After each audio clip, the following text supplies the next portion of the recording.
Canicule 2025. Ces erreurs tuent plus que la chaleur. Il est 15h43.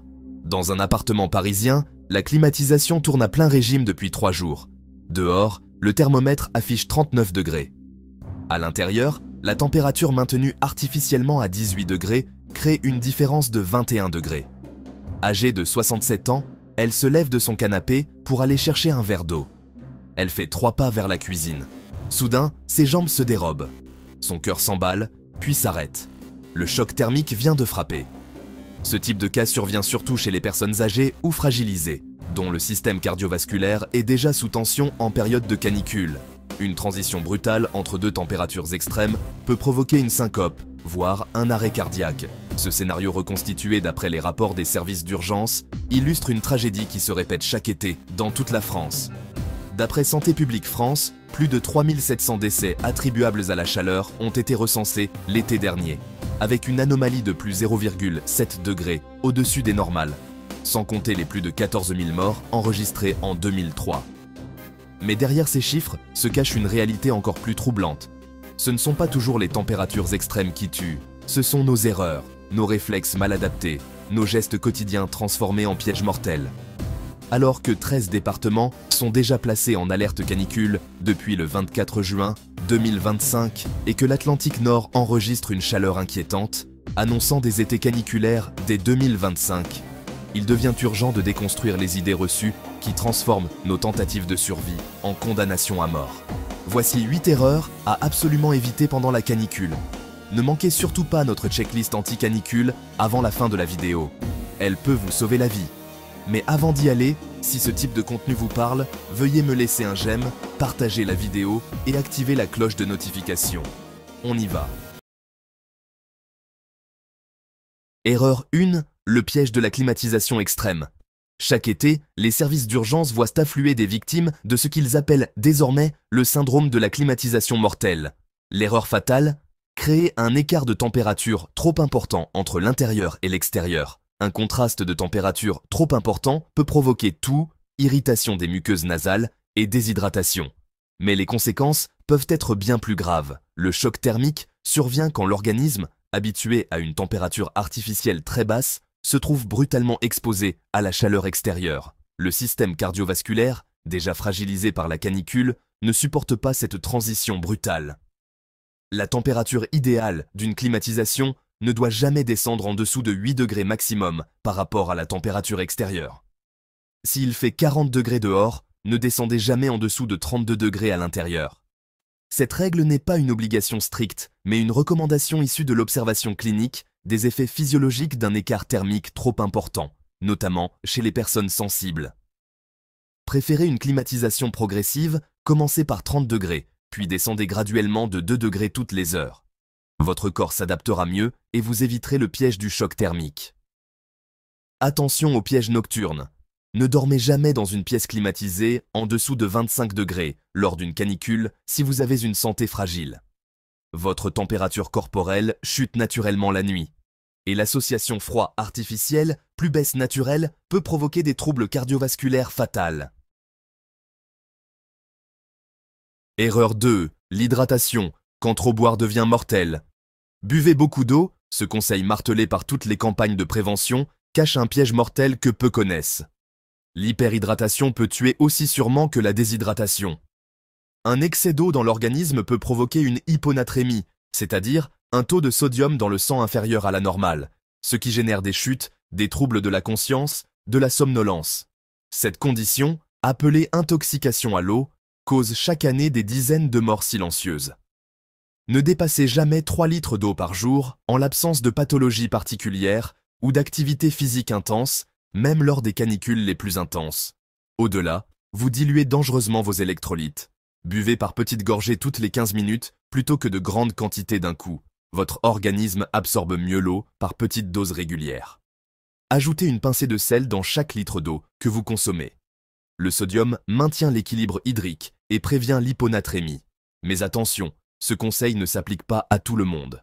Les personnes souffrant d'hypertension, de troubles rénaux ou suivant un régime sans sel doivent donc consulter un professionnel de santé avant de modifier leur apport en sodium.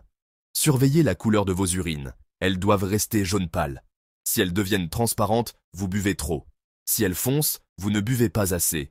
Les signaux d'alarme de l'hyperhydratation, maux de tête persistants, nausées inexpliquées, confusion mentale, crampes musculaires, gonflement des mains et des pieds. Erreur 3. La douche froide. Un réflexe qui peut tuer. Rien de plus naturel que de vouloir prendre une douche glacée quand on suffoque de chaleur. Pourtant, cette réaction instinctive représente l'une des causes les plus fréquentes de décès lors des canicules, principalement chez les seniors, les enfants et les personnes avec une santé fragile. Chez un adulte en bonne santé, une douche froide, prise progressivement, reste sans danger dans la plupart des cas. Le choc thermique provoqué par l'eau froide sur un corps surchauffé peut déclencher un arrêt cardiaque immédiat. Les victimes s'effondrent dans leur douche et les secours arrivent souvent trop tard pour constater autre chose qu'un accident domestique inexpliqué. La technique de refroidissement progressif. Commencez toujours par de l'eau tiède, légèrement en dessous de votre température corporelle, environ 35 degrés. Laissez couler l'eau sur vos poignets et vos chevilles pendant 2 minutes. Ces zones sont riches en vaisseaux sanguins proches de la peau et permettent un refroidissement rapide, sans choc. Descendez la température progressivement, par paliers de 2 degrés toutes les minutes. Ne restez jamais plus de 5 minutes sous une douche froide. Au-delà, votre corps entre en hypothermie de compensation. Terminez toujours par 30 secondes d'eau tiède pour éviter la vasoconstriction brutale en sortant. Erreur 4.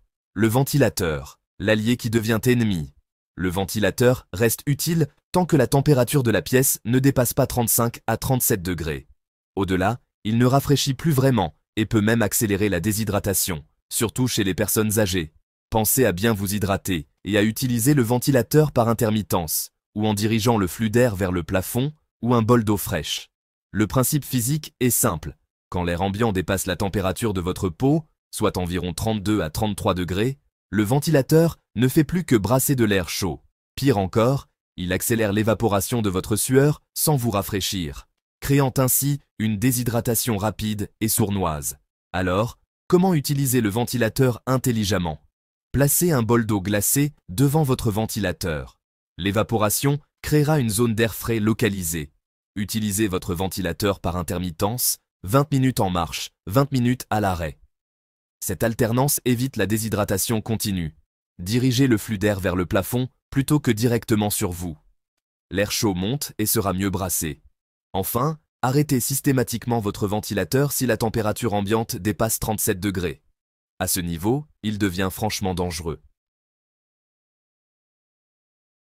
Erreur 5. L'alcool, le faux ami des terrasses. Les terrasses bondées, les sangrias fraîches, les bières glacées. L'été et l'alcool semblent indissociables. Pourtant, cette association représente un cocktail mortel lors des canicules. L'alcool est un vasodilatateur puissant qui empêche votre organisme de réguler sa température interne. Il donne une fausse sensation de fraîcheur en surface, tandis qu'il bloque les mécanismes naturels de refroidissement corporel. Les effets sournois de l'alcool en période de canicule sont multiples. La déshydratation accélérée, car l'alcool est diurétique et vous fait perdre plus d'eau que vous n'en absorbez.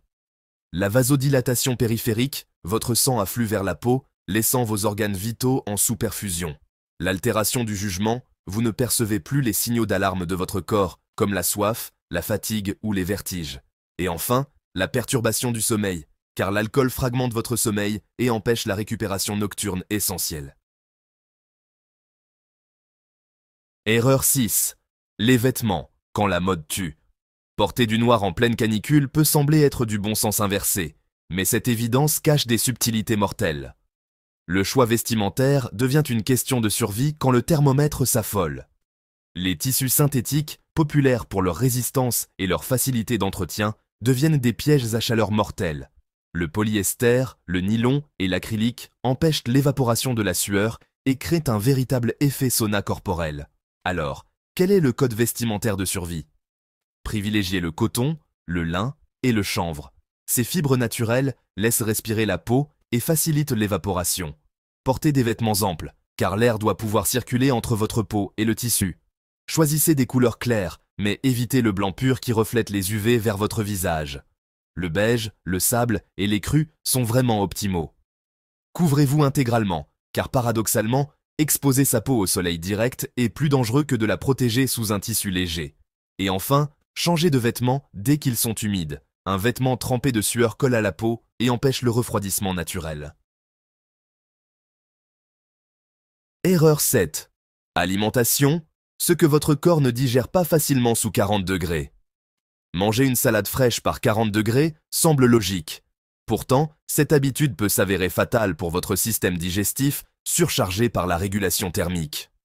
Les aliments froids consomment une énergie considérable pour être digérés et réchauffés à la température corporelle. Cette dépense énergétique supplémentaire surcharge un organisme déjà au maximum de ses capacités de régulation thermique. Bien entendu, ce conseil concerne surtout les personnes ayant du mal à digérer ou souffrant de fragilité métabolique. Un fruit frais à température modérée ne présente pas de danger en soi. Le régime de survie caniculaire, manger tiède, jamais froid. Vos aliments doivent être à température ambiante ou légèrement tiède.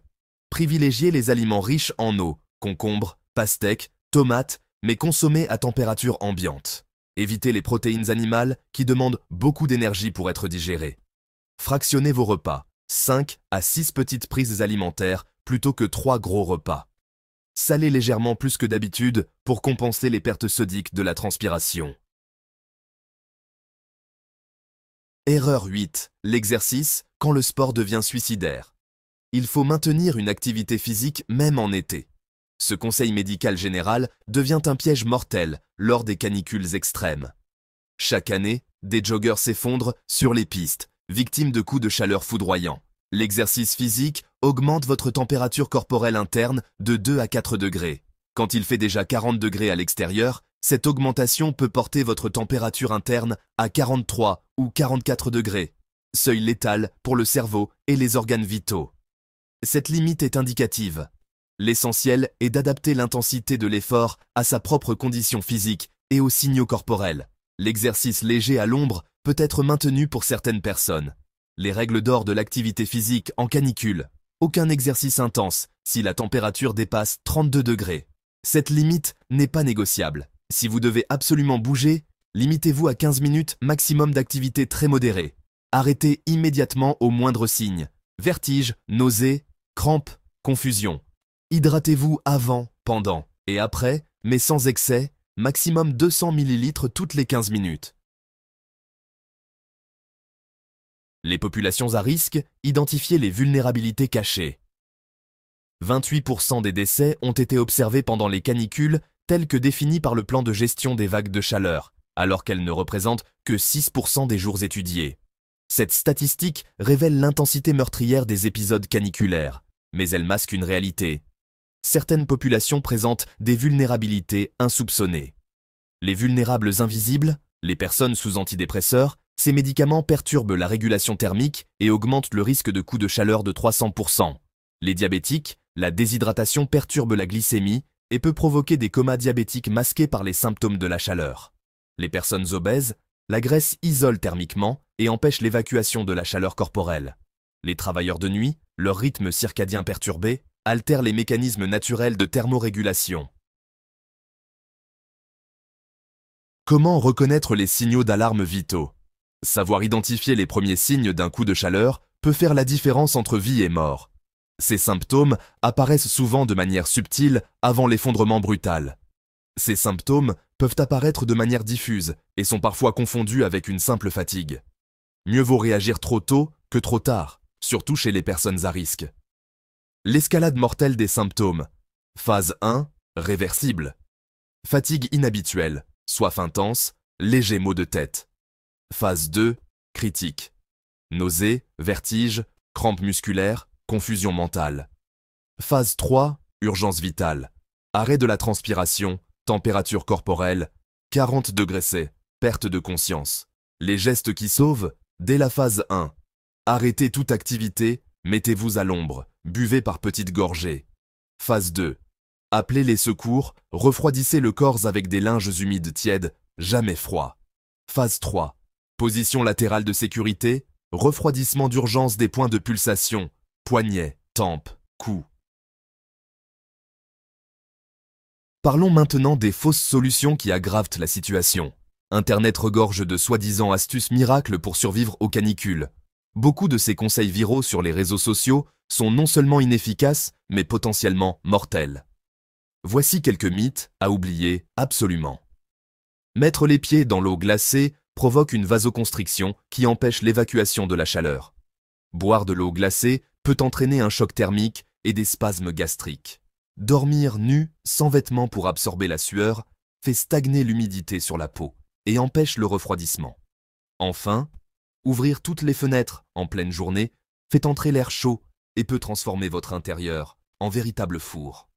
Ce faux réflexe crée un courant d'air trompeur qui ne rafraîchit pas et accélère au contraire la surchauffe. Attendez la nuit ou les premières heures du matin pour ventiler efficacement. Vraiment, il vaut mieux s'en tenir aux recommandations éprouvées. Passons à votre plan d'action de survie, votre protocole personnel.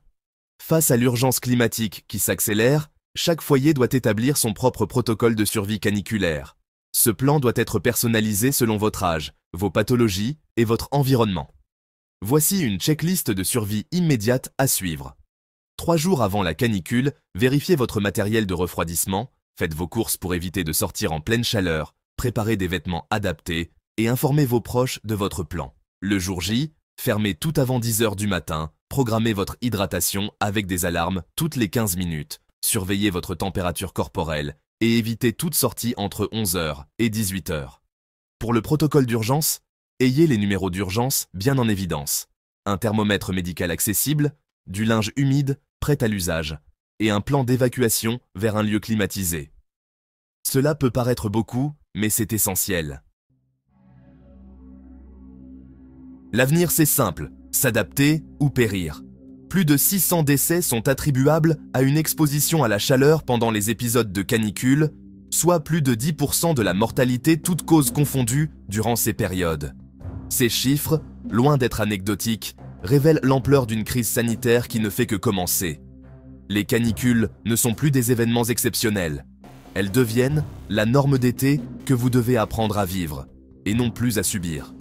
Cette adaptation passe par l'abandon définitif de nos vieux réflexes inadaptés et l'adoption de nouveaux comportements de survie. L'erreur serait de croire que la technologie nous sauvera. Climatiseurs, ventilateurs et systèmes de refroidissement ne sont que des outils. Mal utilisés, ils deviennent de véritables armes de destruction massive personnelle. La vraie révolution viendra de notre capacité à changer nos habitudes, à remettre en question nos évidences et à accepter que survivre à la chaleur extrême demande une expertise aussi pointue que survivre au froid polaire. Chaque été qui arrive sera plus chaud que le précédent. Chaque canicule sera plus longue, plus intense, plus meurtrière. Nous n'avons pas le choix. Nous devons devenir des experts en survie thermique. L'alternative ? Rejoindre les statistiques de mortalité qui augmentent inexorablement, été après été, victimes non pas de la chaleur elle-même, mais de notre incapacité à nous adapter à ce nouveau monde climatique. L'été 2025 a commencé. Il peut être votre dernier ou le premier d'une nouvelle expertise de survie. Le choix vous appartient, mais le temps presse. Le mercure, lui, ne fait que monter. Cette vidéo vous a-t-elle parlé? Aimez et partagez-la avec vos proches. Vous pouvez aussi nous soutenir en utilisant le bouton merci sous cette vidéo ou en rejoignant l'espace membre de la chaîne pour bénéficier de contenus exclusifs et plusieurs autres avantages. Le lien est dans la description. À bientôt sur Éco Décryptage.